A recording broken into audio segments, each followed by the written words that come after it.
बड़ी खबर में बात आज एक शख्सियत से करेंगे, डॉक्टर रोहिणी घावरी, जिनका जीवन पीएचडी स्कॉलर हैं, जन पावर फाउंडेशन की फाउंडर हैं,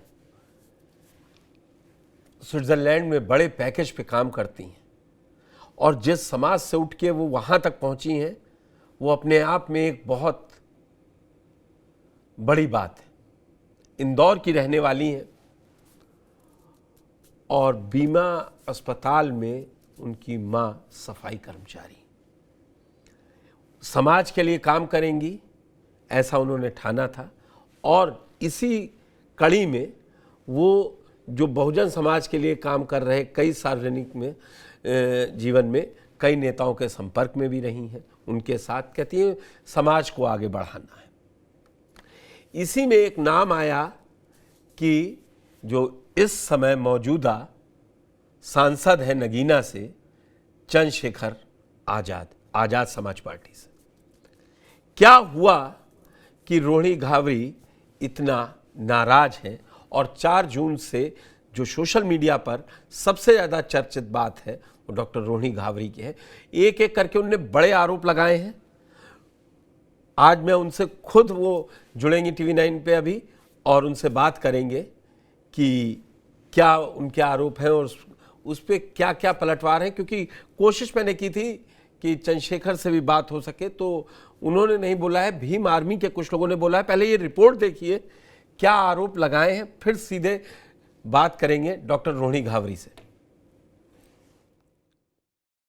दिनों सोशल मीडिया पर वायरल होते कुछ पोस्ट ने यूपी की राजनीति में नया बवाल खड़ा कर दिया और इन पोस्ट में जिस नेता का जिक्र है वो है आजाद समाज पार्टी के अध्यक्ष और नगीना सांसद चंद्रशेखर। नगीना सांसद चंद्रशेखर पर डॉक्टर रोहिणी घावरी नाम की महिला ने कई गंभीर आरोप लगाए हैं। वो सोशल मीडिया पर चंद्रशेखर के खिलाफ लंबे वक्त से पोस्ट कर उत्पीड़न, धोखा देने जैसे आरोप लगा रही है। बता दें कि इंदौर की रहने वाली एक PhD scholar doctor Rohini Ghavri ने उन पर गंभीर मानसिक और भावनात्मक उत्पीड़न के आरोप लगाए। सोशल मीडिया प्लेटफॉर्म एक्स पर रोहिणी ने अपनी आप बीती शेयर करते हुए लंबे चौड़े पोस्ट लिखे, जिसमें उन्होंने अपने और चंद्रशेखर के कथित निजी संबंधों और सार्वजनिक किया है। उन्होंने आरोप लगाया कि चंद्रशेखर ने उन्हें प्रेम में बांधकर उनकी जवानी के कीमती समय बर्बाद कर दिए और जब शादी की बात आई तब उन्हें छोड़ दिया। सिर्फ इतना ही नहीं, सोशल मीडिया प्लेटफॉर्म एक्स पर किए गए कई पोस्ट में रोहिणी ने सांसद पर गंभीर निजी आरोप लगाए और खुद को विक्टिम बताया। रोहिणी ने लिखा, उसके लिए बहन बेटियों की इज्जत की कोई कीमत नहीं, भरोसे में आकर बहुत बड़ी गलती कर दी, अब किसी भी पुरुष पर भरोसा नहीं कर पाऊंगी। उन्होंने ये भी आरोप लगाया कि उन्हें भावनात्मक रूप से इस्तेमाल कर छोड़ दिया गया। हालांकि इसकी आधिकारिक पुष्टि नहीं हुई है और न ही पीड़िता ने अब तक कोई कानूनी शिकायत दर्ज कराई। इसके अलावा डॉक्टर रोहिणी घावरी ने आरोप लगाया है कि चंद्रशेखर ने अपनी शादीशुदा होने की बात उनसे छुपाई थी। अगर उन्हें पहले ये बात पता चल जाती कि वो इस रिश्ते में कभी नहीं आती। रोहिणी ने ये भी दावा किया कि वो चंद्रशेखर ने कई और लड़कियों को भी इसी तरह धोखा दिया है और उनके जज्बातों से खिलवाड़ किया। ये मामला सिर्फ एक निजी धोखा नहीं बल्कि एक सामाजिक नेता की दोहरी छवि को उजागर करता है। उन्होंने कहा कि अगर उनकी सच्चाई पहले सामने आ जाती तो और भी लड़कियों की जिंदगी बर्बाद होने से बच जाती। हालांकि चंद्रशेखर के समर्थकों ने चंद्रशेखर पर लगे आरोपों को बिल्कुल गलत बताया और कहा कि चंद्रशेखर की लोकप्रियता किसी को हजम नहीं हो रही और चंद्रशेखर आने वाले समय में मुख्यमंत्री और फिर पीएम बनेंगे। साथ ही बीजेपी आरएसएस हमारे नेता के खिलाफ साजिश रच रही है। विरोधी पार्टियां हैं जो भाई को जो है ना प्रधानमंत्री देखना नहीं चाहती और वो रुक नहीं पाएगा। जल्दी मुख्यमंत्री फिर प्रधानमंत्री भारत का बनेगा तो एक आधी पार्टी का नाम लो, क्या फायदा होगा? इस पे सारा सबका ही है, खास करके आरएसएस बीजेपी तो है ही, लेकिन इसमें अन्य पार्टी और भी है। आप भी समझदार है, आप पत्रकारिता करते हैं कि जो नेता उभरता है तो उसके पीछे ऐसा होता है। अरे भी तो और भी होंगे, पता नहीं कितने आरोप लगेंगे, पर भाई किसी आरोप से किसी चीज पीछे हटने वाला नहीं है। ना वो रुकेगा, ना झुकेगा, ना बिकेगा, ना घबराएगा, ना डरेगा। वो अपने मिशन को थमने नहीं देगा क्योंकि वो सर्वे समाज की लड़ाई लड़ रहा है, पूरे भोजनों की लड़ाई लड़ रहा है, विकास भाई किसान की लड़ाई लड़ रहा है, मुस्लिम की लड़ाई लड़ रहा है, एससी की लड़ाई लड़ रहा है, ओबीसी की लड़ाई लड़ रहा है, जेएनयू की लड़ाई लड़ रहा है, चंद्रशेखर भाई हर समाज की लड़ाई लड़ रहा है। इन नेताओं ने ये देखा कि ये आदमी कब्जे में आने वाला नहीं है। इस पूरे मामले पर अब तक सांसद चंद्रशेखर आजाद की ओर से कोई आधिकारिक प्रतिक्रिया नहीं आई है। वहीं भीम आर्मी ने इस आरोप को सिरे से खारिज करते हुए इसे बीजेपी की राजनीतिक साजिश करार दिया। सीधे चलते हैं डॉक्टर रोहिणी घावरी के पास। डॉक्टर रोहिणी घावरी, आपका बहुत बहुत स्वागत है जो आप टीवी 9 से जुड़ी। मैं आपसे सवाल पूछूंगा। मैं देख रहा था आपका एक्सपोस्ट, आपने आज भी 2 पोस्ट किए हैं। एक बताया है वो चंडीगढ़ में ऐश कर रहे हैं और उनको ये घमंड है कि बीजेपी उनके खिलाफ मतलब उनको गिरफ्तार नहीं करेगी, और दूसरा आपने करीबन 5 घंटे पहले एक ट्वीट किया है जिसमें वही आपने आरोप लगाए हैं। कोई एक चैट का किया है कि जल्दी बात करो, फोकस करो काम पे, और कई मिस कॉल आई, क्या हुआ, ये किसकी मिस कॉल है अगर आप बताना चाहें। मैं आपसे पूरी जिम्मेदारी से कह रहा हूं, आप जितना बोलना चाहती हैं वो बोलिए, और जहां पे आपको लगता है कि ये निजी सवाल है आप उन सवालों को छोड़ सकती हैं, लेकिन आप जो बोले वो तथ्यात्मक अपनी तरफ से सच बोलिएगा। जी, शुरुआत अभी से करते हैं, फिर 4 जून तक पहुंचेंगे। जी जी सर, जिस तरह से आपने अभी रिपोर्ट बताया कि आपने मेरी जर्नी को भी बताया, किसी भी इंसान की पर्सनैलिटी को जज करने के लिए उसके पूरी पास्ट सक्सेस, फॉल और जो भी उसने किया उससे अंदाजा लगाया जाता है कि उसका व्यक्तित्व क्या है। मुझे मध्य प्रदेश सरकार की स्कॉलरशिप मिली पीएचडी के लिए। मेरी मम्मी सफाई कर्मी है। मैं एक गरीब परिवार से निकलकर स्विट्जरलैंड तक आई, पूरी जिंदगी के इस संघर्ष को जीते हुए यहाँ तक आई। अगर मैं आज कोई बात करती हूँ या कुछ लिखती हूँ तो उसमें झूठ और लालच कैसे समाज को दिख रहा है, मेरा सबसे बड़ा सवाल ये है।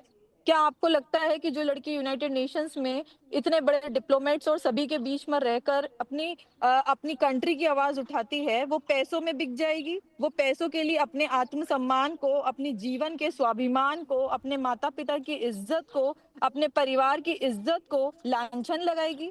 ये लड़ाई आत्मसम्मान की है, ये लड़ाई सवाल जवाब की है, ये लड़ाई महिलाओं की है। काफी दिनों से बहुत सारी चीजें बर्दाश्त करती आ रही थी, सोच रही थी कि चुप रहूं, लेकिन चुप रहते रहते अब ये चीजें इतनी ज्यादा मुझे ट्रिगर कर चुकी है। जब मैंने सब कुछ अपनी जिंदगी में खुद से झेला, मैं 8 घंटे की नौकरी करती हूँ, मेहनत से पैसा कमाती हूँ, अपने परिवार की मदद करती हूँ, अपने परिवार के बच्चे, अपने भाई बहनों की एजुकेशन में हेल्प करती हूँ, तो मैं किसी भी तरह के झूठे एलिगेशन को क्यों झेलूंगी? अगर मैं गरीब परिवार में या इंडिया में रहती, या मैं किसी की चमक पर निछावर होकर कुछ करती, तो शायद सवाल उठाए जा सकते हैं। अगर आप चमक की बराबरी को देखेंगे तो मेरी चमक भी उनसे कम नहीं है। हाँ, एक सांसद बनने से अगर चमक बढ़ती है और एक देखिए, मैं ये मानता हूँ, रोहिणी जी सुनिए, मैं ये मानता हूँ हर व्यक्ति का अपना अपना काम है करने का। आप अपनी फील्ड में काम कर रहे हैं, वो जिनकी आप नाम नहीं ले रही हैं वो अपनी फील्ड में आगे बढ़े। बात को थोड़ा सा आगे बढ़ाता हूं। लगातार ये आपने 10 तारीख को भी पोस्ट किया, क्या ये आपको लगातार जो मिस कॉल का आपने अपने सोशल मीडिया पे डाला है, वो क्या चंद्रशेखर के ही नंबर से आ रही है आपको कॉल? तो सर मैं झूठ क्यों बोलूंगी? झूठा या फेक स्क्रीनशॉट मेरे जैसी एक मैंने आपको क्या बोला? जो इंटेलेक्चुअल लड़की रोहिणी, है, वो ये कैसे आप में शेयर बड़ा करेगी? करेज है, बड़ा करेज दिखाया आपने कि आप सामने आई हैं, बोल रही हैं। मैं इसको अप्रिशिएट, मैंने मगर यही कहा कि जो भी बोले तथ्यात्मक। तो मैं बस पूछना चाह रहा था, आपने अपनी पोस्ट पे लगाए हैं वो स्क्रीनशॉट कि आपको लगातार अब मिस कॉल आ रहे हैं, तो क्या अब आप पर ये कैसा दबाव बनाया जा रहा है? जब से आपने 4 जून को पहला पोस्ट किया था, क्या उनकी तरफ से कोई ये आ रहा है कि बात करो, या किसी तरीके के समझौते की बात कही गई है? नहीं, ये मिस कॉल्स अभी के नहीं है, ये मिस कॉल्स रिलेशनशिप में जब तक रहे उसके हैं। मैं सबसे पहले तो समाज को ये दिखाना चाहती हूँ, क्योंकि वो तो इस रिश्ते को ही झूठा साबित कर चुके हैं। उनकी पार्टी तो मानने के लिए ही तैयार नहीं कि कौन रोहिणी घावरी, जो रोहिणी घावरी 2021 से लेके 2024 में तक पूरी पार्टी की हर एक जिम्मेदारी को महत्वपूर्ण तरीके से, मैं आता उस सवाल पे कि यहाँ तक कि मैंने आपके बारे में पता किया, सहारनपुर, बिजनौर आसपास पता किया, लोगों से बात की, तो बोले आप तो रोड मैप तैयार करती थी। मैं आऊंगा। बताइए, जिनकी पार्टी का सिंबल मैंने तय किया, जिनकी राजनीति में सांसद कहाँ से बनेंगे, नगीना सीट के समीकरण बनाने से लेकर नगीना सीट फाइनल करने से लेकर पूरे चुनाव की प्लानिंग से लेकर सब कुछ जब हम साथ कर रहे थे, गोली कांड हुआ, गोली लगी उनसे, उनकी मीटिंग्स हुई, एक एक चीज जब हम दोनों ने मुझे करी, तो फिर मुझे ये तो वो भी पार्टी ध्यान आ और रहा ये है, लोग कैसे मुझे तो neglect वो कर भी सकते ध्यान आ हैं? रहा है 2020 में जब वो दिल्ली के एक मंदिर में रैदास मंदिर का मामला आया था, उसमें भी आप एक्टिव थे शायद, तब आप। 2020 का तो नहीं, 2021 से मैं उनके साथ हाँ, रहा 21 हूँ, में, लेकिन हाँ। मैं उनको जानती तो पहले से थी, लेकिन 2021 से हमारी बातचीत शुरू हुई थी।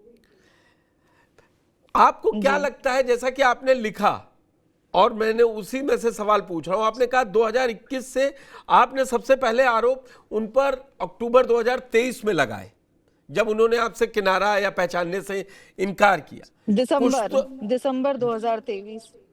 अच्छा, दिसंबर 2023 में आप और उनकी बातचीत खत्म हो गई। खत्म नहीं हुई, नेगलेक्ट कर दिया गया। सबसे पहले तो जब जीरो पे थे, जब योगी जी के खिलाफ इलेक्शन लड़े, उसकी तैयारी से लेकर हारे, डिमोटिवेट हुए, मैंने अपनी पार्ट टाइम नौकरी छोड़ दी, उनको मजबूती देने के लिए, उनका सपोर्ट करने के लिए, उनका साथ देने के लिए, कि कैसे अब हम वापस से रिबिल्ड करें एक इमेज को, क्योंकि वो उस टाइम पे बहुत हताश निराश हो जाते हैं। देखिए, लड़की के ऊपर आरोप लगाना आसान है, लेकिन लड़की के समर्पण को देखना पड़ेगा समाज को, और अगर लड़की बोल रही है तो सुनना पड़ेगा समाज को। ये एक अगर नेता, एक व्यक्ति अगर किसी रिश्ते में रहते हैं और उसकी चमक बढ़ती है तो लोग बोलते हैं ब्लैकमेल कर रही है। कोई लड़की ब्लैकमेल क्यों करेगी? मैं कोई गांव में रहती हूँ क्या? मैं स्विट्जरलैंड में रहती हूँ क्या? ब्लैकमेलिंग करने का काम है मेरा? अगर मैं आज कोई बात कर रही हूँ तथ्यों के साथ, तो मेरी बात सुननी पड़ेगी, और अगर मेरी बात में अगर एक भी झूठ है तो चंद्रशेखर लगा दे मेरे ऊपर आरोप। क्या वो इतने कमजोर है? टाइमिंग पे सवाल उठाए हैं, अभी आपने देखी होगी हमारी जो रिपोर्ट थी, वो टाइमिंग पे सवाल उठा रहे हैं भीम आर्मी के जो कार्यकर्ता हैं, उस पे अगर आप कुछ कहना चाहें। किस प्रकार की टाइमिंग? वो कह रहे हैं कि अब वो उनका समय बढ़ रहा है, 27 के चुनाव आ रहे हैं, हम उनको मुख्यमंत्री देखना चाहते हैं, तो एक राजनीतिक साजिश के तहत उनके खिलाफ ये सारे काम किए जा रहे हैं। मुझे कोई 1000 करोड़ भी देगा ना, और तो भी मैं राजनीतिक साजिश किसी के साथ नहीं करूंगी। मैं बहुत स्वाभिमानी लड़की हूँ, 5 साल से मेहनत से पैसा कमाकर अपना परिवार और अपने घर को चला रही हूँ और अपना जीवन कर रही हूँ। तो मैंने पैसों से मुझे मैंने कोई नहीं अपने खरीद ओपनिंग सकता। कमेंट में, पहले रोहिणी, मैंने जब ट्वीट किए, आपके संघर्ष को बताया कि आप कहां से, आपकी मदर एक बीमा अस्पताल में काम करती थी और कहां से उठ के आप पीएचडी स्कॉलर पाती हैं, 1 करोड़ के ऊपर का पैकेज इस समय है। लेकिन मैं उस पे नहीं जा रहा हूं, शायद क्या ऐसी बात कहीं पे बची नहीं कि आपने उनसे कांटेक्ट करने की कोशिश की और चंद्रशेखर आए नहीं सामने। देखिए, ये तो दोहरे चरित्र की बात हो रही है ना। मैं समाज को ये बताना चाहती हूँ कि जिस व्यक्ति ने अपनी जिंदगी की कभी किसी महिला का सम्मान नहीं किया, जिसने अपने घर की महिला का सम्मान नहीं किया, वो समाज की, देश की या दलित समाज की महिला सम्मान की बात कैसे कर सकता है? ये कितना बड़ा मुखौटा है। इसीलिए मुझे हर एक बात लेकर आना पड़ी। एक ये सामाजिक बात के, ये व्यक्तिगत बात तो है, लेकिन एक सामाजिक चरित्र के ऊपर सवाल उठता है। आप मुखौटा पहन के राजनीति करके आप समाज को मूर्ख बनाते रहोगे और कोई व्यक्ति कुछ बोलेगा नहीं। आपने हजारों युवाओं के भविष्य बर्बाद कर दिए, कोई बोलेगा नहीं। क्यों नहीं बोलेंगे हम? बिल्कुल बोलेंगे रोहिणी, लेकिन एक छोटा सा सवाल है, बाकी सफाइयां आपके आरोपों पे सफाई कायदे से सांसद को देनी चाहिए, चंद्रशेखर को बोलना चाहिए कि वो क्या है क्या नहीं है, ये अलग बात है। लेकिन आप पढ़ी लिखी हैं, आपने खुद दावा किया, आप हर तरीके से समझदार हैं, आपने यूपी से लेके केंद्र तक की सियासत देखी, क्योंकि आपने कहा कि वो जब गोरखपुर में चुनाव लड़े थे 22 में, तो कितना डिमोरलाइज्ड हो गए थे आपने उनको। आप ये सब जानती थी, सब समझ रही थी, और आपको 23 में लगा जब कि ये नेग्लेक्ट कर रहे हैं, आपने वो कानूनी तरीका अपनाना क्यों नहीं सही समझा? और ये सिर्फ अब आप आरोपों पे आ रही हैं। जी, उनका चुनाव उस वक्त सिर पे था, सामाजिक दबाव बनाया गया। इन्होंने मुझसे, मेरे मम्मी पापा से समाज बात को की कि सुनिए मेरा रोहिणी सामाजिक जी, जीवन। आज आप जिस समाज को, बहुजन समाज को सचेत करना चाह रही हैं, जिस बहुजन समाज को सचेत करना चाह रही हैं, अगर वो व्यक्ति उस समय, क्या आपको नहीं लग रहा था कि वो जीतेंगे? रोड मैप आपने ही तैयार किया था, मुझे तो मालूम पड़ा है। सारी बिजनौर चीजें के वही कुछ लोगों तो, का जब कहना है रोड कि मैप सीट से आपने, लेकर अभी सारी आपने खुद माना, चीजें, आपने नगीना सीट चुनी थी। हाँ हाँ, मुस्लिम वोट्स कितने हैं, जाट वोट्स कितने हैं, जाटव वोट्स कितने हैं, एक एक समीकरण हम लोगों ने बनाए मिलकर। मैं उनको रात में पूरा का पूरा ग्राफ बनाकर हर एक चीज भेजती थी सुबह कि देखो हमें किस तरीके से काम करना है। प्रॉब्लम यही तो शुरू हुई दिसंबर में। मैं नहीं जानती ऐसा कौन सा जैकपॉट उनके हाथ लगा, उन्हें लगा अब तो मेरी जीत करीब है तो सबसे पहले इस लड़की को साइड करो। अब ऐसी वहीं से उनके विचार बने, तब मैंने उनके खिलाफ ट्वीट लिखा, उनका फिर तुरंत फोन आया कि देखो मैं गलती माफी मांगता हूँ इस चीज के लिए, और मैं कहता हूँ कि मेरा चुनाव है अभी, मुझे इस चीज के लिए मत करिए। क्योंकि वो फिर मुझे भी फील हुआ कि इस व्यक्ति के अगर करियर में कहीं ना कहीं अगर मैं बाधा बनी तो जिंदगी भर ये पूरा समाज भी मुझे कोसेगा और लोग भी मुझे कोसेंगे। तो मैं चुप हो गई 6 महीने के लिए, मैंने उनके पूरे चुनाव में कोई डिस्टर्ब नहीं किया। उस वक्त मेरी थीसिस का भी मुझ पर बोझ था, क्योंकि मेरी 2024 मई में गॉट योर मुझे डिग्री पॉइंट, मिली पीएचडी गॉट की, योर तो पॉइंट, फाइनल वेरी थीसिस तो वैलिड मैं पॉइंट। लड़ना भी नहीं उस वक्त लेकिन चाहती थी। जब वो जीत गए, 4 जून 2024 को जीत गए, तो आपने पूरे 1 साल बाद 4 जून 2025 की वो तारीख चुनी सोशल मीडिया पे। क्योंकि वो मेरे जिंदगी का 4 जून नहीं 3 जून को मैंने ट्वीट किया था, क्योंकि 3 ठीक जून है, से हम रिश्ते में आए थे। तो उस वक्त मैं बहुत बैड फील कर रही थी कि ये मनहूस दिन कभी आता नहीं, मेरे सामाजिक और व्यक्तिगत जीवन पर इतना बड़ा प्रॉब्लम नहीं आता, इतना बड़ा लांछन नहीं लगता। शायद मैं भी एक 31-32 साल की लड़की हूँ, अपना घर बसाती, शादी करती, इतनी मेहनत की थी। मेरे माँ बाप मुझे दुल्हन देखने का सपना देखते हैं दिन रात। मैं घर की बड़ी बेटी हूँ, मैं किन किन हालातों से लड़ रही हूँ आज इस एक रिश्ते की वजह से। मैं समाज में जब खड़ी होती हूँ तो लोग मुझे कहीं ना कहीं ये सवाल उठा ही देते हैं मुझ पे। तो ये लड़ाई इस चीज की है कि महिला की क्यों नहीं सुनी जाएगी। अगर गलती हुई है तो आप उसको बोलते हो कि वो बहुजनों का महापुरुष बनेगा और लड़की चरित्रहीन बनेगी, ये सवाल है। नहीं नहीं, ये सवाल कम से कम इस मंच से आपसे ना उठाया गया है, ना पूछा गया है। हर आदमी की व्यक्तिगत क्या है, स्वतंत्रता है, लेकिन मैं ये मानता हूं आप भी सार्वजनिक जगह पे काम कर रही है, एक जन पावर फाउंडेशन चला रही है, सार्वजनिक जीवन में है, और चंद्रशेखर इस समय मेंबर ऑफ पार्लियामेंट है लोकसभा के, और सम्मानित पद पे है सार्वजनिक जीवन में। मेरा पहला मानना है उनको इस पे बोलना चाहिए, कोई कार्यकर्ता कुछ भी कहता रहे, उनको बोलना चाहिए। लेकिन अब सवाल मेरा आपसे थोड़ा सा तीखा है, आपने पुलिस कंप्लेंट अभी तक क्यों नहीं की? पुलिस कंप्लेन क्यों नहीं गई कि यही पूछ रहे हैं आप? हाँ, क्योंकि अभी आप लगातार लिख रही है ना कि अब मैं इनको छोड़ूंगी हाँ, नहीं, इनके एक एक इन्होंने जिन जिन हर लड़की को न्याय दिलाऊंगी। तो न्याय की व्यवस्था यहां से लेके, अगर आप स्विट्जरलैंड में बैठी है, सब जगह डेमोक्रेसी में लॉ के हिसाब से ही होगा, तो कहीं तो कुछ तो बिल्कुल होगा। बिल्कुल तो अभी बिल्कुल। तो मैंने आपने क्यों नहीं किया? कंप्लेन रजिस्टर करने के लिए डॉक्यूमेंट्स रेडी कर लिए हैं, प्रॉपर तरीके से मेरी लॉयर्स लीगल सेल बनाई गई, उन लोगों से बात भी हुई है। कंप्लेन रजिस्टर दिल्ली में होगी, दिल्ली में वहां पर बात करके उस पर एफआईआर रजिस्टर करेंगे। उसकी वजह भी ये है कि मैं चाहे समाज को कितना ही चीख चीख के चिल्ला चिल्ला कर सच्चाई बताऊं और व्यक्तित्व बताऊं, लोग नहीं सुनेंगे मेरी। तो कानूनी मदद लेनी पड़ेगी और कानून के सामने बात, अगर मेरी बातों में झूठ है तो बोले ना चंद्रशेखर आकर कि लड़की झूठ बोल रही है, या समाज का कोई व्यक्ति आकर बोल दे, उनकी पार्टी का कोई व्यक्ति बोल दे। मुझे झूठ बोलने की आदत नहीं है, मैं एक सीधे माँ बाप की बेटी हूँ, मैंने जिंदगी में कोई छल कपट और धोखेबाजी की नहीं है। तो मैं जो बोलती हूँ सच बोलती हूँ, और यही बात मैं जज के सामने बोलूंगी। इसमें कितना टाइम लगेगा? इसमें आपको कितना टाइम लगता है लगेगा? आपकी जो लीगल टीम काम कर रही है, मैं इन्फोर्स नहीं कर रहा हूं, लेकिन मैं समझना चाहता हूं। देखिए इस वीक में प्रोसेस हो जाएगी, इस वीक में आपको बहुत सारी चीजें क्लियर हो जाएगी। ठीक है, क्योंकि मैंने हमने ये महिला सवाल आयोग को, आपकी बात से आगे बढ़ाकर स्पीकर को, पूछा है, आपकी जी बात जी से जी बढ़ाकर ही पूछा है, क्योंकि आपने आज जो ट्वीट किए, मतलब एक्सपोस्ट पे लिखा है, उसमें आपने लिखा है कि अभी तो 1% खुलासा हुआ है, जब मैं मुंह खोलूंगी तो आप कहीं के नहीं रहेंगे, यही आपने लिखा है। तो अब आप एक दूसरे तरीके से चंद्रशेखर पर अटैक करना चाह रही हैं। अब इसमें आती है सियासत। सुनिए अब मेरी बात, आपने कई एक फोटो डाले जो इस जून में 3 जून 4 जून तो उसमें नोटों से भरा एक बैग डाला है फोटो। ये बड़ा आरोप है।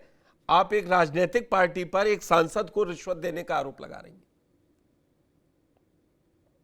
ये सांसद नहीं बने तो उसके पहले के नोटों के बैग है। मैंने तारीख तो लिखी नहीं है। हाँ, आरोप आज लगा मैं रही हूँ, वही पूछ सच्चाई रहा अब हूं, बता रही हूँ, और उस वक्त मैं भी वही बहुत पूछ बड़ा रहा हूं। विवाद हुआ था। हाँ हाँ, वो नोट, आपको ये यकीन है कि ये नोटों की गड्डी का बैग वही है जो आपने फोटो डाली है? हाँ हाँ हाँ हाँ हाँ, बिल्कुल। मैंने अपनी बात, और इस बात पर बहुत विवाद हुआ, उनकी पार्टी के लोगों से भी विवाद हुआ। उन सबको मैंने कहा कि तुम दलाली कर रहे हो आंदोलन के नाम पे, शर्म आ रही है तुम लोगों को। लेकिन उस वक्त किसी ने मेरी आवाज को सुना नहीं, क्योंकि सब डर गए। मैंने चंद्रशेखर से उसके ऊपर मैं वो स्क्रीनशॉट भी डाल दूंगी कि कितनी बुरी तरह विवाद हुआ था उनसे मेरा, कि तुम समाज को मुखौटा पहन के झूठ बता रहे हो। जब तुम्हें पैसों का लालच होना ही नहीं चाहिए, जब तुम राजनीति कर रहे हो और दलित राजनीति की बात कर रहे हो, समाज अपने इमोशंस आपके साथ किस तरीके से जोड़ चुकी है। और यही तो मेरे तीखी सवाल और तीखी लड़ाई मेरी चुभने लगी थी, क्योंकि मैं दलाली, पैसों के, इस तरह की अय्याशी के, इन सब के खिलाफ थी। मैं बाबा साहब अंबेडकर और काशीराम साहब के उस महत्वपूर्ण रोल को, उस आंदोलन की गरिमा को समझती हूँ। हमारे आंदोलन में लालच की कोई जगह नहीं है। खून बेच के, अपने सारी जिंदगी बेच के इस आंदोलन को चलाना पड़ेगा। अगर कोई व्यक्ति फॉर्च्यूनर के काफिलों के लिए, राजनीतिक सत्ता के लिए, पार्टी के लिए, जल्दी बनने के लिए अगर किसी तरह मुझे का गलत रास्ता अपनाएगा तो विरोध होगा। मैं थोड़ा ये समझना चाह रहा था कि आप जिस तरीके के आरोप लगाती जा रही हैं, अगर वो पैसे ले रहे थे तो ये तो अपने आप में भ्रष्टाचार का आरोप था। आपको सीधे पुलिस कंप्लेंट तब कर देनी चाहिए थी।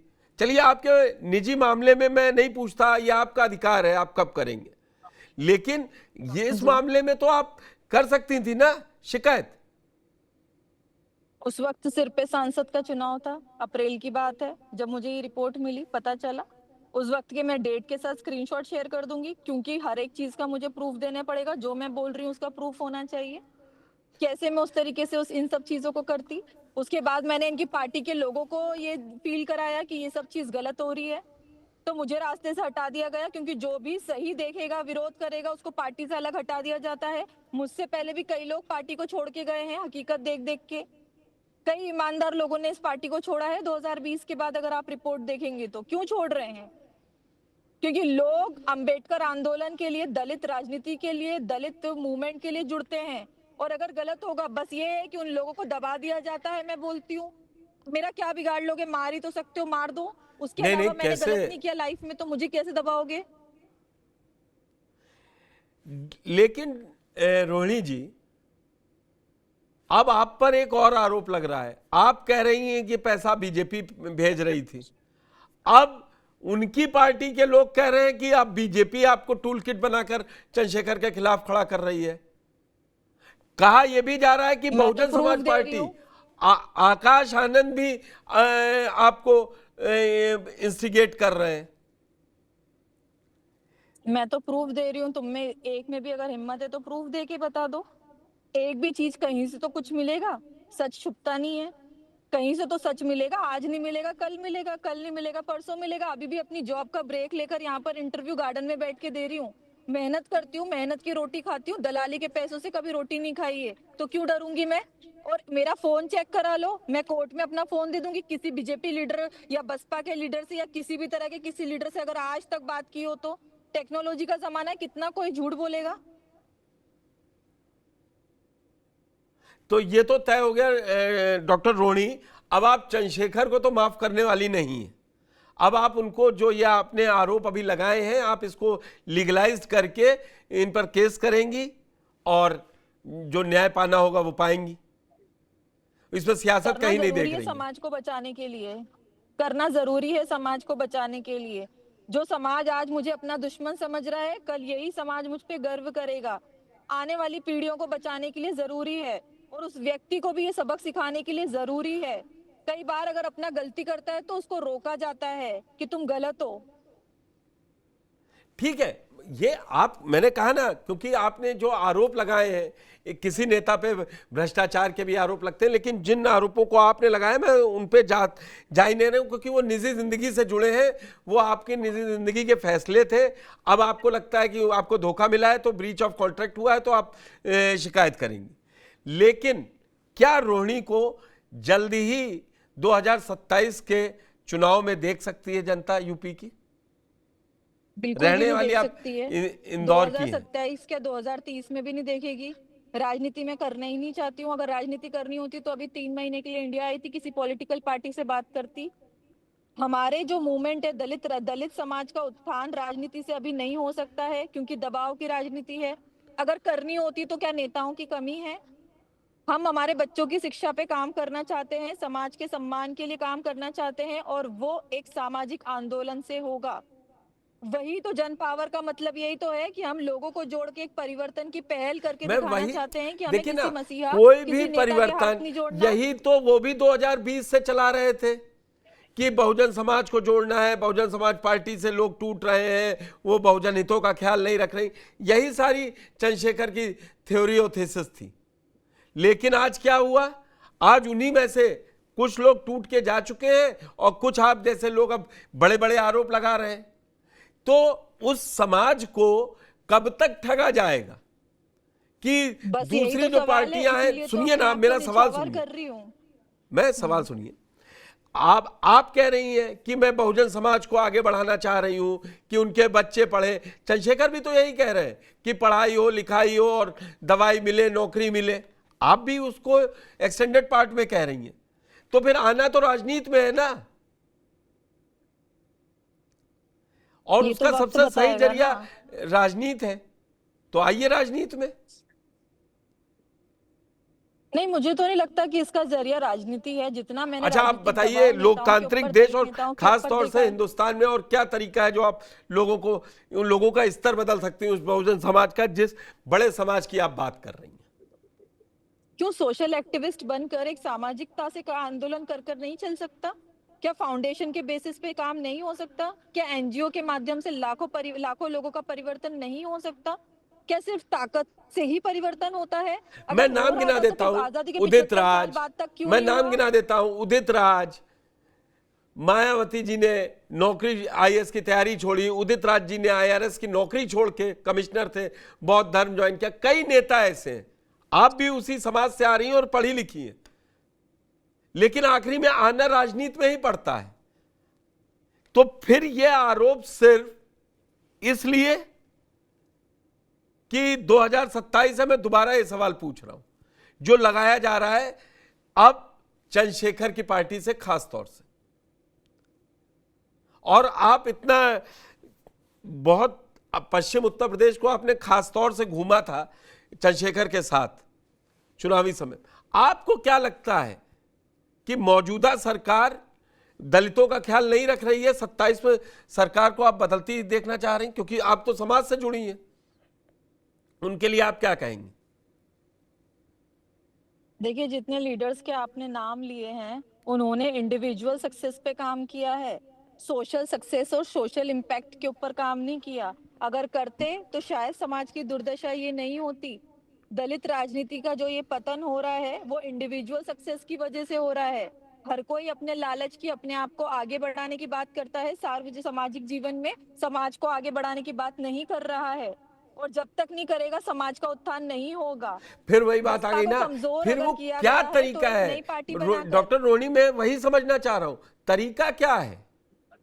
राजनीति में आना पड़ेगा। और जो व्यक्ति बढ़ा, पहले आपने कहा अप्रैल में चुनाव है इसलिए मैंने भ्रष्टाचार वाली बात की शिकायत नहीं की, अपनी निजी जिंदगी की भी शिकायत क्यों नहीं की? क्योंकि उन्होंने कहा था मेरा चुनाव है, शांत हो जाओ। नेता तो आप ही लोगों ने बनाया ना, समाज ने, और आप उसमें शामिल थी।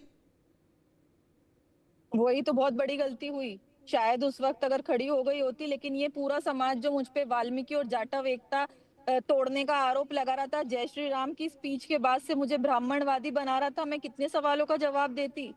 उस वक्त इन लोगों ने मुझे मनुवादी घोषित कर दिया था, ब्राह्मणवादी घोषित कर दिया था जय श्री राम बोलने के बाद से।